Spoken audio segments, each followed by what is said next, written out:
It's Marin Rose with Libra Organizing, and I'm back to continue my house tour so that you can see what a professional organizer's personal space looks like.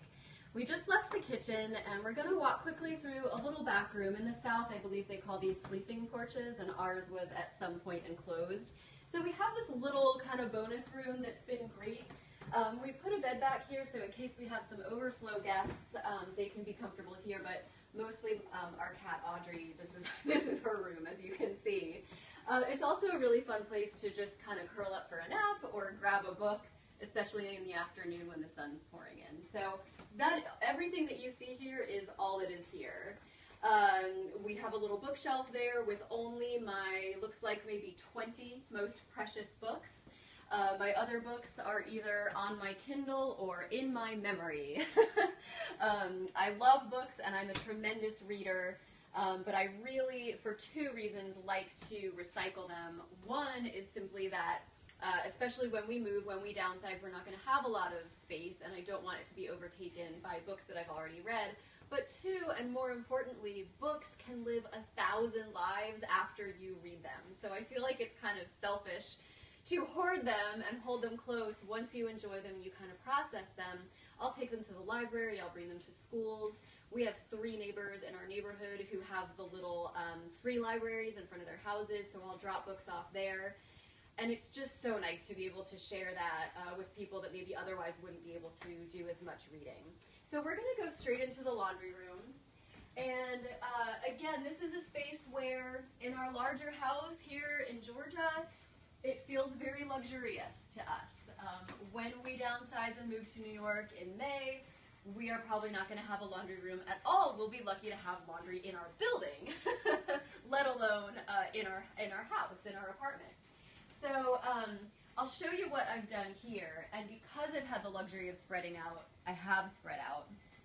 I was talking about cleaning supplies earlier, and a lot of people, when I go into clients' houses, have cleaning supplies almost in every room. They've got some stuff in each of the bathrooms and some stuff in the kitchen, and maybe they have some dusting supplies somewhere, and it's kind of everywhere.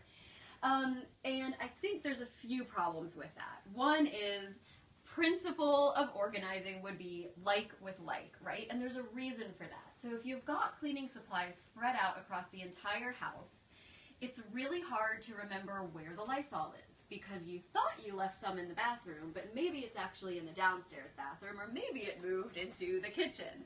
So you spend a lot of time looking for things rather than having them at your fingertips, which was kind of the point of keeping them around. Kind of defeats the purpose. Another thing is that it's really easy to overbuy or underbuy. So if you are not keeping track of your stuff in one space, like I can see right now that I've got a little bit of Pledge left, and then I've got another can waiting for me. So the next time I go to the store, I'm not going to buy another Pledge because I already know I've got another can waiting. On the other hand, I also see that I'm very low on Lysol and I don't have another can, so I am going to put that on my grocery list. And that's a really, that's a common problem just in organizing a household, is so often we overbuy and we have so much of one thing and we're kind of wasting money and space on that. And then on the other hand, we run out of things and don't realize it, and then, there are certain things like Lysol and probably toilet paper that you just don't ever want to run out of. So this is what I've done. Now, obviously, we've got tons of shelving in here, and I get a kick out of aesthetics. So for me, I kind of lined everything up, and it looks pretty, and I walk in here, and I get a kick out of that. It doesn't matter. I am not advocating, certainly, for pouring your cleaning supplies into matching glass containers or covering the outsides with wrapping paper to make them look pretty. These are all things that I've read in magazines and that I see on Pinterest and things like that, and I think if you have the time to do that, then you have too much time on your hands. You need to find some other way to spend it. So I'm not advocating making your laundry look pretty just for the sake of looking pretty, but in my case, this is something that I, kind of enjoy, and I can always tell exactly what I've got, exactly what I need. The only things that I keep in the laundry room are the actual laundry-related stuff, and it's all together, right? So I've got my pods. I'm kind of lazy, so I use the pods, and all, what do you call these, dryer sheets and things like that. and everything else is cleaning related. So I keep like with like, so that I don't have a pledge here to pledge there, because then it's harder to keep track of what I've got and what I need to buy. And I've got some rags and some more rags, and the stuff that I really use hardly ever. You'll notice my iron is up there. I don't think I've ironed since 1992.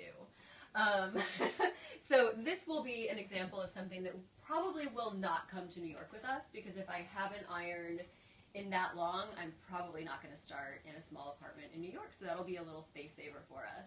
The only other thing, of course, in our laundry room is our litter box. That's probably going to be the biggest challenge of downsizing and going into a one-bedroom apartment, is figuring out where is a discreet yet practical place to keep the litter box. But that's the laundry room. And the last thing I want to say, a lot of people ask me, how do you dry clothes that can't go in the dryer? And they'll often have the pull-out, the fold-out drying racks that you tend to have in college, and then they've got like 10 of those, and they pull them out and they put them around the house when they need to dry a bunch of things. I asked my husband to install this for me. It's just a rod. It doesn't even need to be that long. I think this was, what, 3 feet, I think? And so it's right over the window. We could have made it longer, but it really doesn't need to be. So even if you've got a very small space, even if you can just do 2 feet or 3 feet of a rod and just have it extended off of the wall, then you can just use regular wire hangers. And it's such an easy way to dry things. You can fit tons of things on there. Whereas if it's flat, then you know, every pair of pants or every sweater kind of has to lay out and it takes up tons of space. This way, everything fits next to each other on the hanger. It dries really well, and it's not taking over your house. It's nice and reserved in one area. It's great for us to have it by the window. I think sometimes the sun comes in and dries it even faster, but I highly recommend that. I'm not a product pusher. I really believe in having reasons and strategy behind where you're putting things in your household, and then having good habits about putting things away and taking care of the things that you care about. But I'm not really big on spending money on containers or doohickeys to make life easier, quote unquote. This is one of the exceptions where it's such an easy thing to install, and I really haven't found a better way of doing it. So later on we're going to continue upstairs, but that's going to have to be next week. So I will post the link on my website, which is libraorganizing.com, so that if you want to see our bedroom and my closet, we'll be back next week doing that. But thanks for hanging out today, and I hope you enjoyed our home. Well, we had a few questions. We had a hi from Italy, and thank you guys for joining us. Awesome! And we had someone else ask a question as to why not keep the bathroom and toilet cleaner in each bathroom instead of carrying a bucket around the house. Right, and I do have a bucket back here that I carry around the house. And you know, first of all, I will say that there is no one right way to do anything. And certainly just because I do it this way does not mean that you need to do it that way. My reasoning is that and because I have a lot of experience with this, I've been in hundreds of people's houses, and a lot of them will have, you know, bathroom supplies in each of the bathrooms, and then they'll have kitchen cleaner in their kitchens. And like I said, what usually happens is somehow that stuff gets moved. When things live in one place, you know exactly where to find it and exactly where to put it away. When they live everywhere, things tend to move. Like little fairies, the ones that steal your socks in the dryer, little fairies come and they take the Lysol from one bathroom and they accidentally walk with you to the other bathroom, and then it stays there. So now you've got 2 bottles of Lysol in one bathroom and none in the other. And then what do? You think, oh no, I'm out of Lysol, I'd better buy more. And you go to the store and you buy more Lysol, and you didn't really need Lysol because you had it in the other in the other bathroom all along. So it's not, you know, there's nothing in life that has to be done a certain way. That's not what I do. It's not what I recommend to my clients. These are kind of best practices that work for me. And again, the 3 principles that I feel like I try to look for systems that support these 3 principles are like with like. It's always easier to find something if you know that there's one place where it lives. So if you're looking for your Lysol, you know it's in the laundry room. Or maybe for you, it's in one of your bathrooms with your other cleaning supplies. The other thing, again, is a place for everything and everything in its place. Now, when you have several places for everything, it's harder to put things back in their place. It's easier for me to come grab my bucket, grab the couple of things that I'm going to use, take around the house, and then replace them. And then finally, of course, don't have anything extraneous. That doesn't mean that everything has to be utilitarian. I hope that you see that my house is decorated, it's comfortable, there are all kinds of things on the walls and pillows that really are there for looks. But of course, aesthetics are important, and we might have different aesthetics, and I might require a lot more or a lot less of the sort of decor side of things than you do. But the bottom line is your home is your space. It's your one little patch of earth that you have control over. And when you come home at the end of the day from the cold, chaotic, dangerous world, you should be able to enter your home and feel secure and safe and inspired and happy. And you should be able to look around and feel really good about what you see.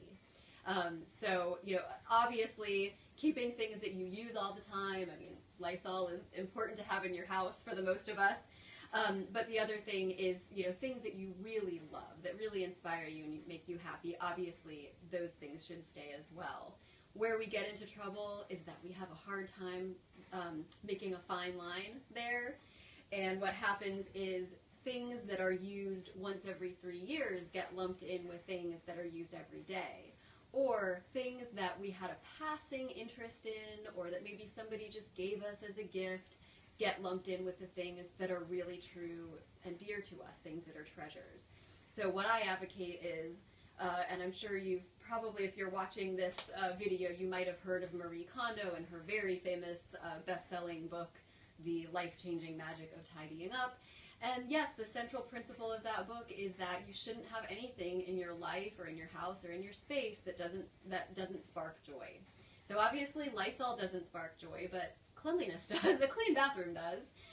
So the Lysol has to stay. But when it comes to the decoration, I only have things in my home displayed that I really, really like. And if it's a gift that I get that I'm like, on, it goes. I donate it. I have no guilt about that. Do we have any other questions? No other questions. We had a few viewers join from Russia. Thank you for joining us, and stay tuned for more videos. Wow, that's wonderful. Thank you so much for coming, for attending from Italy and Russia and all over the world. That's pretty cool, and I will see you next week. I'm going to take you upstairs again to show you our personal bedroom and my closet and how I keep all my clothes and shoes and handbags organized. And again, I will post the link to that and the time when we're going to be doing it on my website, libraorganizing.com. Thanks again.